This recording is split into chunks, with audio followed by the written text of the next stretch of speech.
verdad es que llevo desde muy pequeñito oyendo música, me he rodeado en mi casa por todas partes y casi que la música me fue absorbiendo y no tuve otra manera, me fue de una manera muy natural, ¿no? Si me preguntas por qué me dedico a tocar la batería, sí que guardo en mi cabeza un momento de epifanía, que fue un momento en que mi padre me puso un concierto de Police y me dijo, mira esa batería, ¿no? Y yo era un niño y cambié cualquier intención de tocar la guitarra, cualquier cosa, y empecé a porrear con lo que tenía en la mano, ¿no? Ese fue mi gran momento, pero evidentemente desde el descubrimiento de los Beatles a ir trazando toda una biografía musical, lo de la música casi que era inevitable caer en ello, ¿no?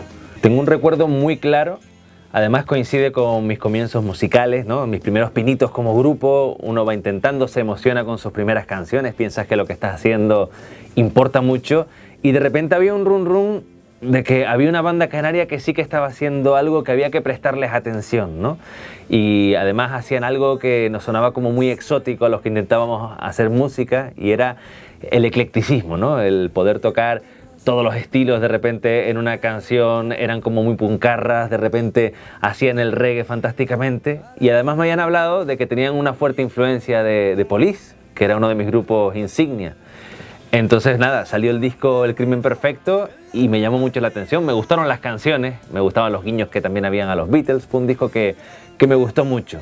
Aún así, el disco aquel pues tuvo una serie de problemas a la hora de grabarse con la mesa de mezclas, cosa que averigüé más tarde, y no había registrado una parte importante de los coquillos, que era la manera de tocar la batería de Miguelo, ¿no? Todo tuvo que ser con una batería eléctrica, con lo cual ya me había llamado la atención la musicalidad de esas baterías, pero nada me podía preparar a la primera vez que los vi en directo, y eso sí que lo tengo muy, muy clavado, que fue en la Grada Curva, como teloneros de Duncan Du.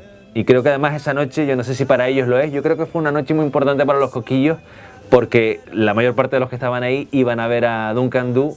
No era la mejor de las bandas de Duncan Du, ni la mejor de las etapas de Duncan Du, y los coquillos estaban justamente empezando a arrancar y dándolo todo, con mucho mordiente, ¿no? Y creo que dieron un concierto del que al día siguiente la gente lo que estaba hablando era de los coquillos, ¿no? No de Duncan Du, y fue de esas ocasiones en las que el telonero aprovecha su ocasión, ¿no? Y ahí además fue impresionante ver el despliegue que hacía Miguelo, la primera vez que le vi, para un fan de Stewart Copeland como yo, era lo más parecido que había visto a mi ídolo, me quedé totalmente clavado a esa manera de tocar la batería, y luego también Ginés, cómo se llevó al público de calle, cómo consiguió que la Grada Curva entrase en todos los juegos.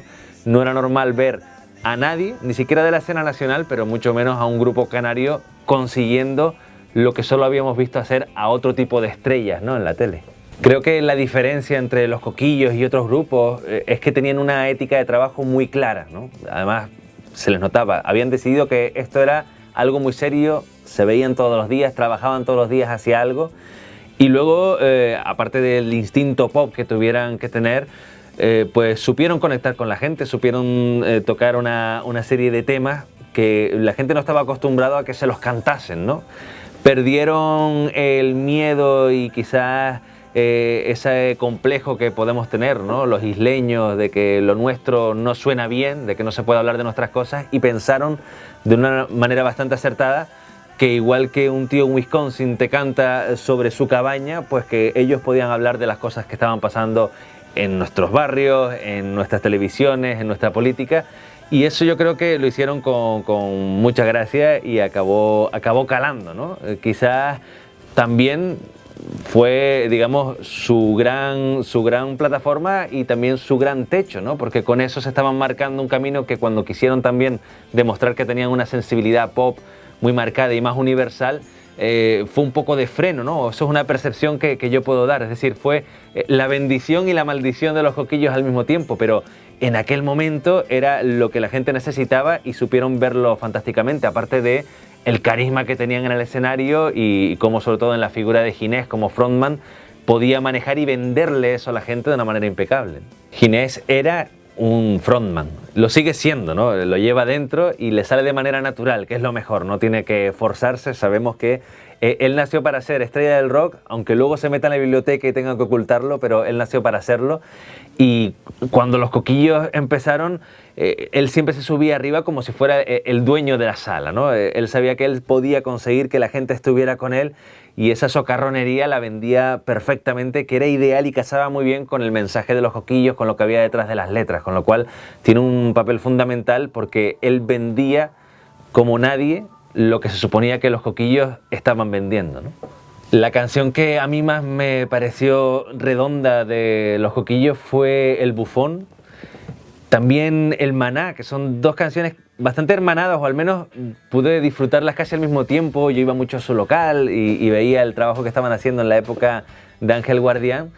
Y El Bufón me parece impresionante, ¿no? Porque fue, yo creo que una manera de unir lo que ellos amaban, que era toda esa fusión popera y del reggae de Police, pero con una personalidad propia, ¿no?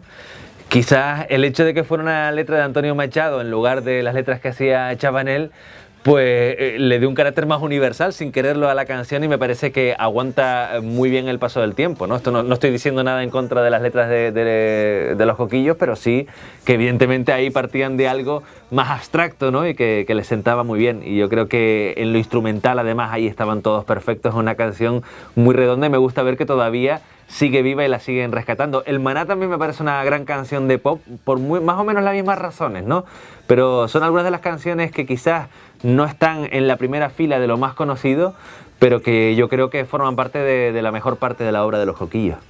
Creo que vivir en Canarias de la música se puede hacer, pero si no buscas el modelo de estoy viviendo de mi música porque me vienen a ver todas las noches a un sitio, porque no hay industria para ello. La gente que conozco que vive de la música hacen malabarismos, malviven muchas veces de la música, pero lo consiguen porque es su pasión y es lo que saben hacer. Combinan enseñanza con tocar en 30, 35 grupos, hacer todo lo que se pueda, no dormir, trincar cualquier tipo de trabajo. Es una manera de vivir de la música muy respetable, pero si lo que quieres es decir, yo tengo un proyecto, soy un artista y quiero vivir de mi música, aquí no hay industria suficiente para sujetarlo, y sí que me temo que hay que mirar hacia otros sitios, ¿no? No tiene por qué ser malo, hay muchos lugares del mundo que no tienen industria propia, incluso pues en Estados Unidos determinados artistas se mudan a Nueva York o a Los Ángeles para terminar de desarrollar su carrera. Pues aquí lo tenemos que asumir, pero esa manera de vivir de la música sí que hay que pensarla desde fuera. Creo que lo de los Coquillos fue un cúmulo de circunstancias, creo que a ellos no les faltaba ambición para que si hubiese llegado el momento se hubiesen ido fuera, pero igual que quien triunfa mucho es porque está en el momento adecuado, en el sitio adecuado, los Coquillos estuvieron en muchas ocasiones en el momento adecuado, pero luego también le pasaron una serie de cosas que, si las ves todas juntas, parece que sumaron para irles deteniendo ese mordiente que tenían, sobre todo en la época de Ángel Guardián, que de repente pues el disco no tuviese la armonía entre ellos y la discográfica. Luego también pienso que no terminaron de superar esa barrera de lo que aquí les convirtió en grandes, ¿no? Ese localismo tampoco fue del todo entendido en la península y no les dieron la oportunidad de reinventarse hacia algo más universal.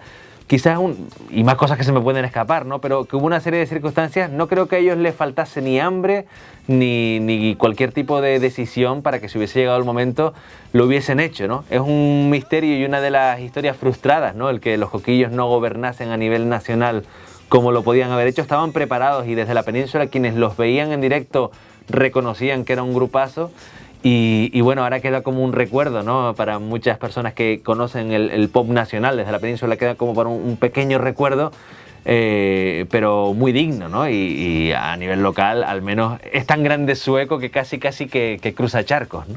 El regreso de los Coquillos, yo creo que, en realidad yo no creo que se hubiesen ido de verdad, ¿no? Sé que siempre tenían la ocasión, sobre todo cuando Miguelo volvía de reunirse. Me gusta que se hayan reunido ahora a pesar de los pesares, que hayan buscado una formación que puedan defenderlo.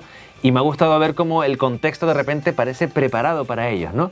Ellos han estado ahí en otras ocasiones, Pero sí que hubo un tiempo en el que, como todo, hay una curva, ¿no? La pasión, luego llega el rechazo, casi lo podríamos equiparar a una relación. Y hubo un momento en que la gente daba por sentado que los cosquillos estaban ahí. No les prestaba un especial cariño. Era como, sí, ahí están, vale, la cabra de la legión, me la sé, cántamela, ¿no?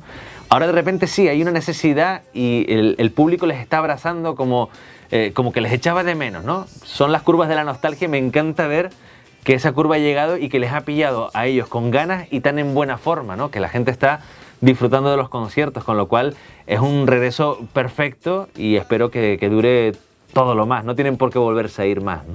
Una cosa que hay que decir de ellos es que incluso en su momento más potente siempre fueron muy generosos y eso yo lo viví como músico, ¿no? Siempre tuvieron la puerta de su local abierta,